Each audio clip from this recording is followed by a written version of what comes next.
嘅時候就大圖上面支持位置上面阻力248啦，224，仲要支持189，咁而家價格咧就到咗189嗰個星期四嘅時候到189個位置啦，今個星期啦，前面呢有個裂口就係大陰燭劈落嚟嘅，咁喺呢個格局上面咧都係一個上行震盪嘅方式，咁價格到咗支持位置嘅時候就優先諗買升，但係佢呢個陽燭有呢個陰燭弱強咧，呢個位置順住呢個下跌嘅動能咧，咁如果價格去到支持位置反彈向上回調嘅時候，喺唔同嘅位置，譬如呢個2625啊，或者係前面嘅雙頂互換區呢個位置213嘅話咧，咁咪睇下有冇機會做一個再向下延續向下跌嘅走法啦。攞呢個或者係攞上面呢個618嗰個位置啦。但係暫時價格去到189、190嗰度有支持，然後出咗陽燭上返嚟，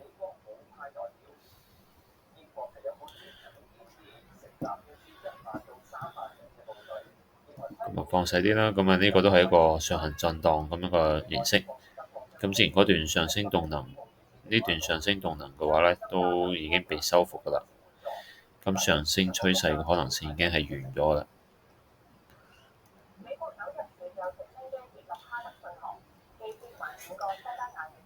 放細啲睇啦，之前呢段時間咧就喺26同埋248之間做夾間一個擴散。首先個動能轉換就係向上啦，跟住去到呢個位置回調呢618雙底再上，之後呢度開始咧陰嘅動能開始強啦，抵消咗呢段上升嘅動能啦。整體嚟講，個動能轉變咧就係咁樣斜地向上，跟住打橫，跟住再開始向下，再咁樣啦。上面呢度做一個派貨嘅。開始嘅時候，下邊呢個位置咧就係嗰個支持位置啦，同一時間上行通道嘅底部，有一個橫行震盪方式。喺細圖入邊呢一個係一個橫行震盪嘅。星期四嘅時候就向上突破，然之後夜期嘅時候回測翻呢個橫行個底，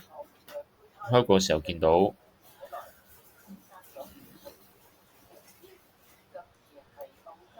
下邊個牛證咧比較近嘅24205，上邊嘅紅證比較遠213、214、215。正常嚟講優先係向下咯，但係呢個位置上面咧係個橫上行通道嘅底部，而且支持位置，都係有機會向上嘅。再加上呢個突破橫區再踩，有機會打返上呢個頂啊，或者再上呢一關，跟住先有機會可能出嗰個下跌嗰個走法。但係如果下方比較近啲嗰個牛證，都唔能夠排除佢可能咁樣衝嚟洗一洗個平底錢，跟住再上向上向下都有可能。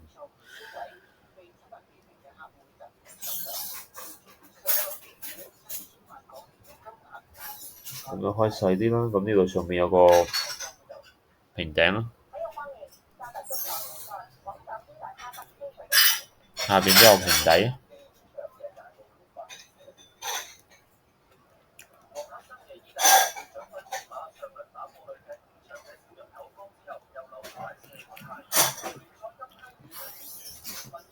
喺5930嗰段呢，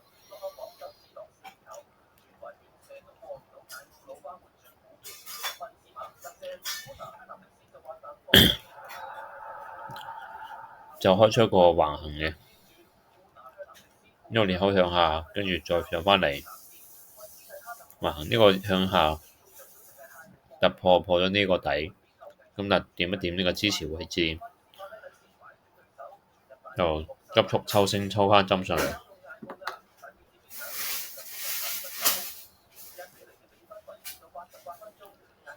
咁呢度就有機會係橫行或者下行通道。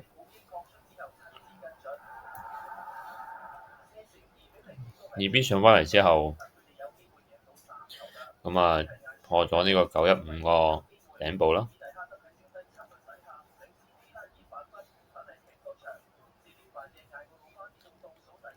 橫向上突破，咁一係突破回測，一係就假突破，咁就係基於下方牛比較近啲，於是就考慮佢係向上嘅假突破先，跟住出陰燭，睇細少少，呢度有個禁區嘅，呢個禁區喺個橫行頂嗰度，跟住收復咗禁區之後，呢度就2B 直接切入啦，第一關就打呢個上升段嘅618，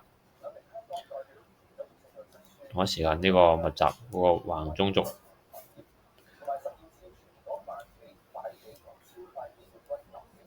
到呢度差唔多1:1嘅時候就蝕咗一半，唔推 VSP。由於注碼打得細嘅關係，咁啊剩翻0.01咯，咁啊到底嘅時候就推咗 VSP 就冇食，諗住考慮佢打到205，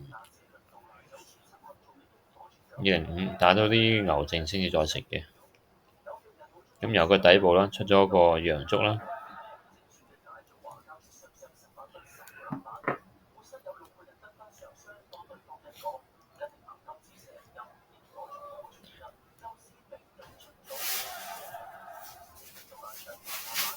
呢度開始破呢個結構，連續3隻，呢度停一動壓力上嚟，咁有機會係做翻個繼續橫行啦。呢度上面2B，咁呢度下邊洗呢個橫行底之後，未洗底即係直接到到橫底就已經開始上。咁呢個時候有機會橫行啦，亦都有機會係下行通道啦，或者下跌趨勢。咁呢有個換禁區。咁呢度都有一個禁區，呢個係呢個禁區換出嚟嗰個。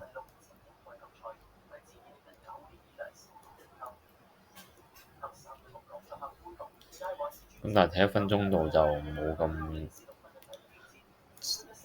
咁顯示到出嚟。咁呢個禁區有啲反應嘅。咁但係如果佢係橫底打頂咧，佢有機會向上突破，擋一擋，跟住回測踩翻呢個底，呢個橫行嘅頂部，同一時間禁區跟住再上。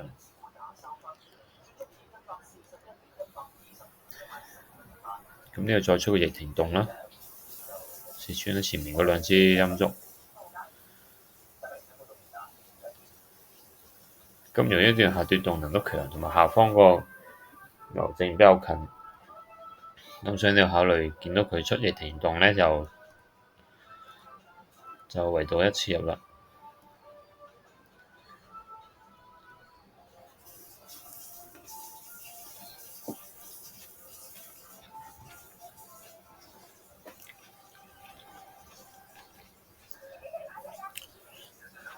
當然同一時間佢呢個上升嗰個可能性咧都仲係未破嘅。咁但係佢下邊有個平底咧就未洗，咁都一個向下買跌係有啲加分。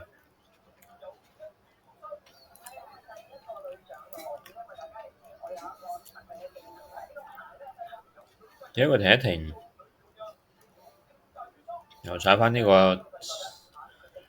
上升禁區，跟住就出個 W 底向上突破，攞呢個小幅度嘅下震仔或者係窄幅震盪仔，咁呢個 SL 咗。咁由佢上面都有個禁區出個反應，咁見到佢出呢一支針嘅時候咧，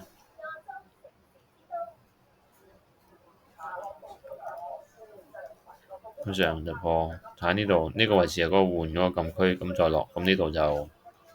考慮圍到1食穿咗佢個陰燭，食穿陽燭就再切入啦。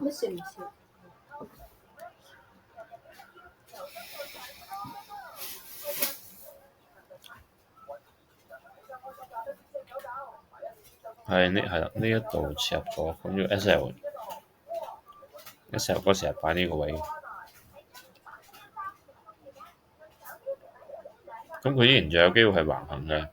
咁所以差唔多到底嘅時候就推 VSV 啦。咁呢支針咧就係印證咗個向下突破回踩嗰下啦，咁所以就呢度切入，咁呢度就上一上嚟洗翻呢個，但係我 SL 版呢度冇俾佢洗，咁見落到呢個位咧，差唔多橫一比一到橫呢個 TP 1:1，或者係差唔多做呢橫底都推咗 VSV 啦。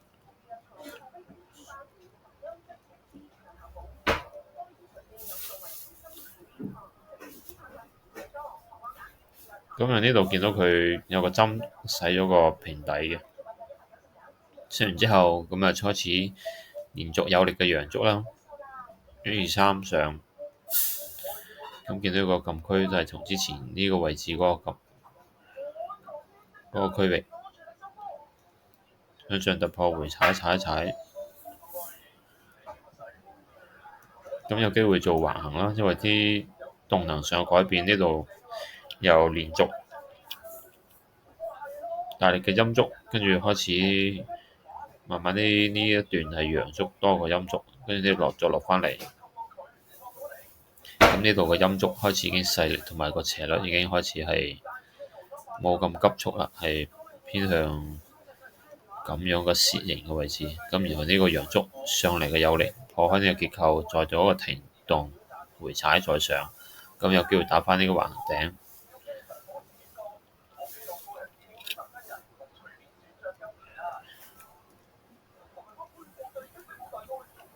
呢度一級級上啦，向上突破回踩呢個，呢度又向上突破回踩呢個啦。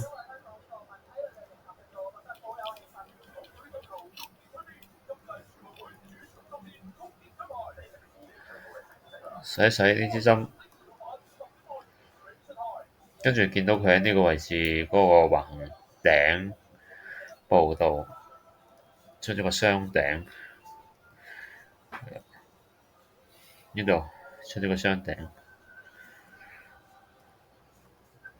咁上面有2B 洗一洗呢個頂，咁落翻嚟呢度嘅時候，咁呢度我就圍到一切入咗嘅。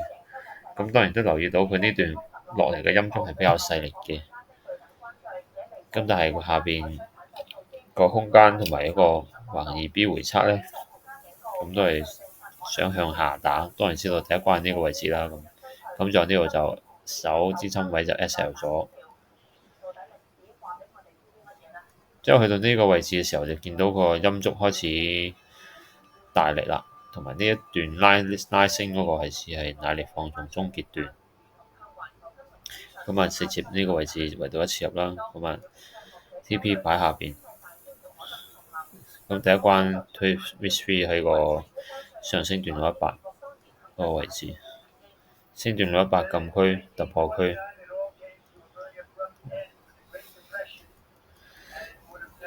咁推咗 VSV 之後咧，咁呢度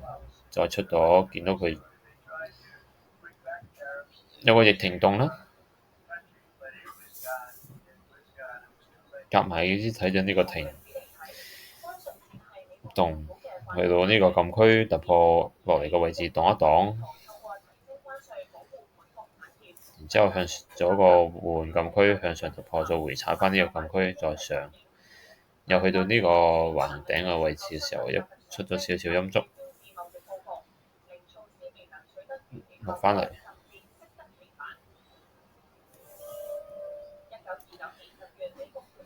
呢個2B 洗咗呢個平底，同一時間呢個禁區618，呢個禁區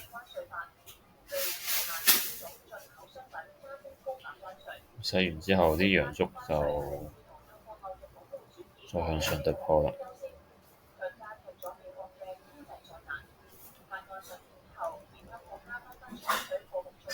午市前呢，就連續向上過咗個旗形突破，咁之後就冇再參與啦。咁由晏晝啦開始之後啦，連續向上開始出啲左擋，咁呢個位置其實已經係差唔多接近橫行1比1嗰個位置。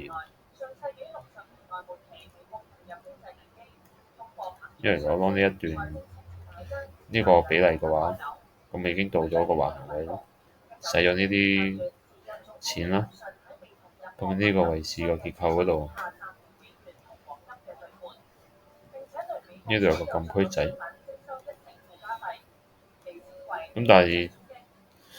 呢啲禁區都冇乜力㗎啦。咁如果佢係呢個方式上嘅話咧，咁應該係中途上面橫行突破咗呢個橫行，或者突破呢個下行通道，然之後向上突破回踩踩打綠色大禁區嗰個，或者再上一格。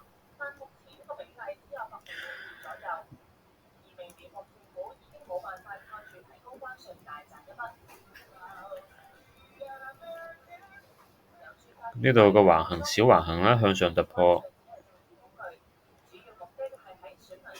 呢度做一個回踩踩一踩，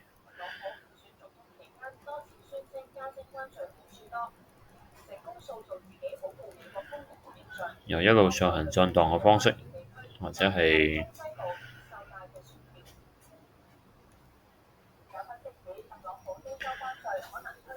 上行震盪得當趨勢就得啦。咁啊一路上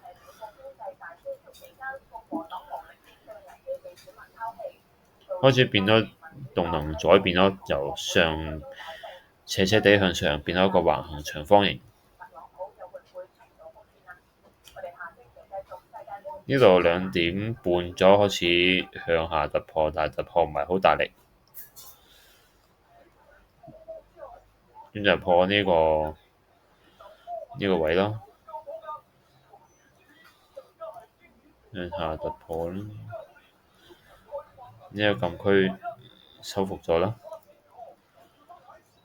咁下一格應該係呢個位置嘅啦，之後再落實呢啲頂啦。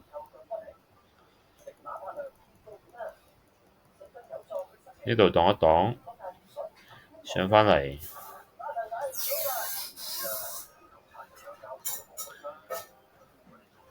呢個禁區100位置，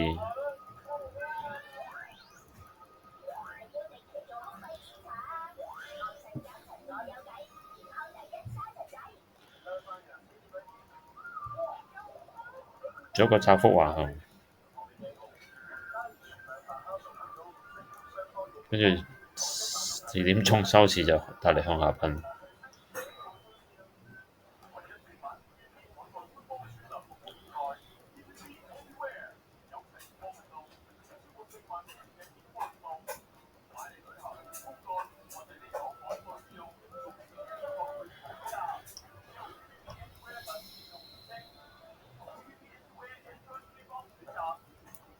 收復咗呢個位置咯，呢啲禁區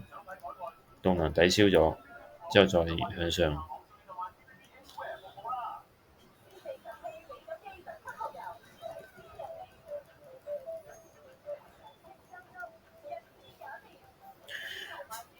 咁就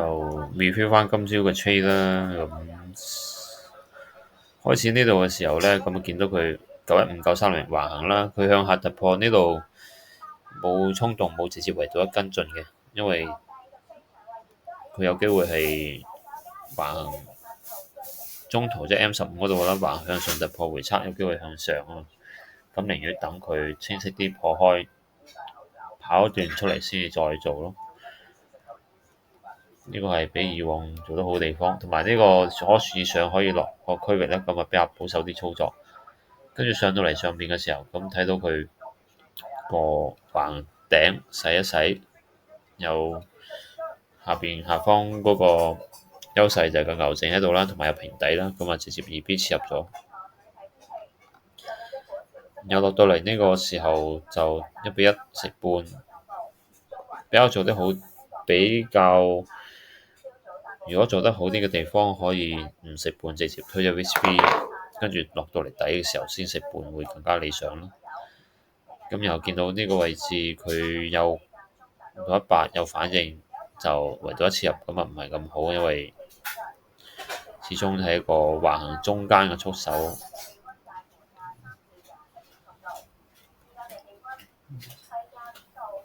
即係呢個位置啦。咁我哋橫行中間出手，雖然見到有100禁區，咁但係動能抵消之下都有機會只係橫行，未必係順勢連續向下。咁反而喺後邊呢一注呢個位置出手就更加直覺啦，因為呢度有段動能上嚟洗一洗呢個底，洗一洗呢個頂，跟住再落返嚟。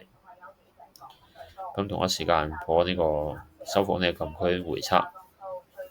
咁後邊呢注入就比較理想啲。咁到底 3v3 咁上返嚟打咗冇乜特別啦，呢個就。咁呢注呢一個入得都唔係咁好嘅，雖然見到佢個有雙頂有洗倉，咁但係呢段動能陰燭落嚟唔係好強，而且有機會呢段上嚟嗰個陽燭都係強嘅，咁樣未必落得咁順應。咁啊，直到後邊呢度洗一洗落嚟，再洗埋個頂，呢段連續嘅大力啲嘅陰燭，咁呢個入就值得嘅。咁但係我哋就呢段上升嘅618禁區呢個位置咧，就冇入到啦。咁呢個 miss 咗。咁其實呢度都應該可以考慮下，有機會做個切入，因為始終大局上面打上打落都有機會啦。咁如果佢上嚟呢啲位置嘅時候，咁個動能已經開始改變啦。呢段落個急，咁但係來呢度開始慢。咁又喺呢個底嗰度做一個停頓啦。第一腳未必直接掛，如果未必直接掛618嘅話，可以等佢上嚟之後回測踩返呢個禁區呢度做切入，咁都係可以啦。咁今日就咁多啦，完啦。